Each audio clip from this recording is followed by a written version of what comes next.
Bismillahirrohmanirrohim. Assalomu alaykum va rahmatullohi va barakatuh. Hurmatli aziz obunachilar, musofirdagi yurtdoshlar.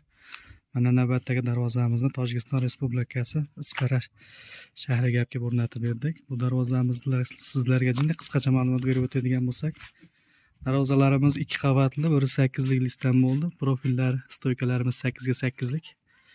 Ikkilik stenada ichki profillar 6 ga tur, ikkilik stenada bo'ldi bu ham. Enerji yunkalarini qo'yib berganmiz. Mana bunaqa high-tech fasonda bo'ldi. Eshikchalar отдельно bo'ldi. Mana ko'rishingiz mumkin. Zamoklarimiz har doimgidek Zubr zamokdan bo'ldi. Mana.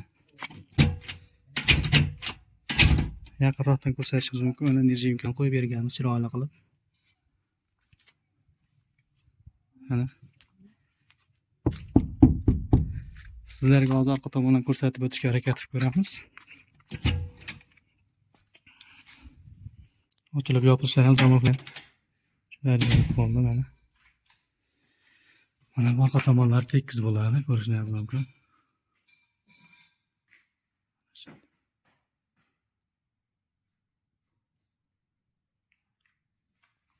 Mana bu joylarni sentr zamokdan qilib berganmiz. Ochilib yopilishlari xudo xolasa endi berilaveradi.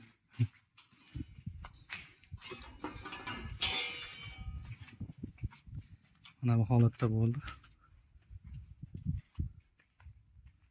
Kimgaki shunday darvozalar qiziq bo'lsa, albatta kommentariyada o'z fikrlaringizni qoldirishlaringizni so'raymiz. Obuna bo'lmaganlar obuna bo'lib qo'yasizlar degan umiddamiz. Sog' bo'linglar, salomat bo'linglar. Allohga omonat bo'ling.